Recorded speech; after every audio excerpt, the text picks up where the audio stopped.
Hi అండి, welcome back to our channel Swathi tasty blog.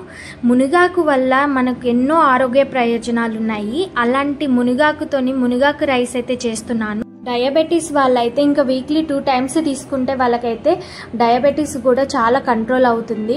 రక్తంలో చక్కెర స్థాయి తక్కువ అవుతుంది. అంతేకాదు జీర్ణక్రియ కూడా మెరుగుపరుస్తుంది. మరి ఇన్ని ప్రయోజనాలు ఉన్న మునగాకు రైస్ ఎలా చేసుకోవాలో చూసేద్దామా. ఇక్కడైతే నేను మునగాకు ముందుగానే వాష్ చేసుకొని పక్కన పెట్టుకున్నాను.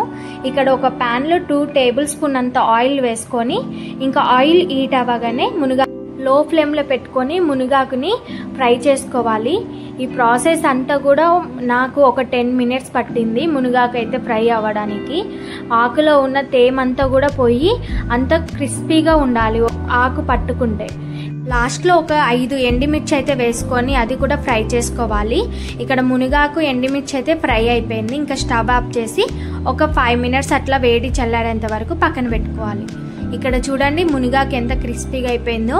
ఇట్లా ఈ విధంగా అయిన దాన్ని మనం మిక్సీ జార్లో వేసుకొని కొద్దిగా బరకగా మిక్సీ పట్టుకోవాలి.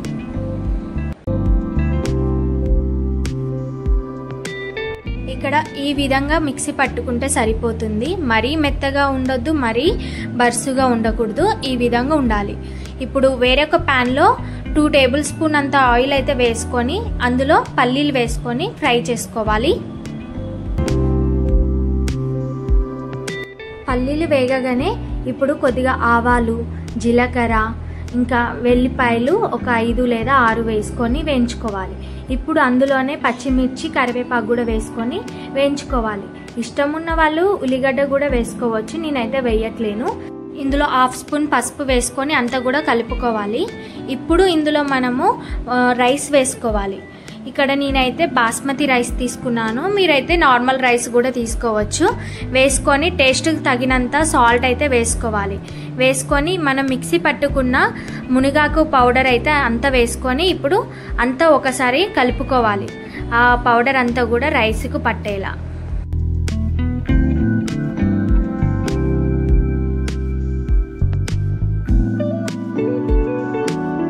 ఈ విధంగా చక్కగా కలుపుకున్నాక ఇప్పుడు 1/2 lemon రసం అయితే వేసుకోవాలి. వేసుకొని మళ్ళీ ఒక 2 minutes అయితే కలుపుకోవాలి.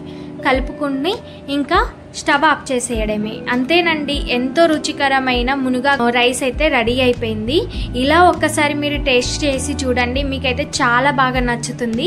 మునగాకు ఇష్టం లేని వాళ్ళు కూడా ఇది ఒక్కసారి టేస్ట్ చేస్తారనుకోండి, ఇంకా వీక్లీ 2 times అయితే తప్పకుండా మీరు తింటారు, అంత బాగుంటుంది. అలాగే ఈ మునగాకు రెసిపీస్ అయితే నేను 5 పార్ట్ల లాగా పెడదాం అనుకుంటున్నాను. మీరేమంటారో కామెంట్ సెక్షన్లో కామెంట్ చేయండి. ఇంకా వెరైటీ రెసిపీస్ కూడా నేను అప్లోడ్ చేస్తాను. అలాగే మీరు తప్పకుండా మీరు లైక్ అయితే చేయండి. ఇంతవరకు మన ఛానల్ ఎవరైతే సబ్స్క్రైబ్ చేసుకోలేదో సబ్స్క్రైబ్ అయితే చేసుకోండి. మీరు ఇచ్చే సపోర్ట్ ద్వారా నేనైతే ఇంకా మరిన్ని రెసిపీస్ అయితే చేసి మీకు అప్లోడ్ చేస్తాను. ఇంకా మీకు ఎలాంటి రెసిపీస్ కావాలో కామెంట్ సెక్షన్లో అయితే కామెంట్ చేయండి. అలాగే ఈ వీడియో కానీ మీకు నచ్చినట్టయితే ప్లీజ్ అండి ఒక లైక్ అయితే కొట్టండి. మీరు ఒక లైక్ కొట్టడం వల్ల ఇంకా చాలా మందికి ఈ వీడియో అయితే రీచ్ అవుతుంది. మరొక రెసిపీతోనైతే మీ ముందుకు వస్తాను. Until then bye.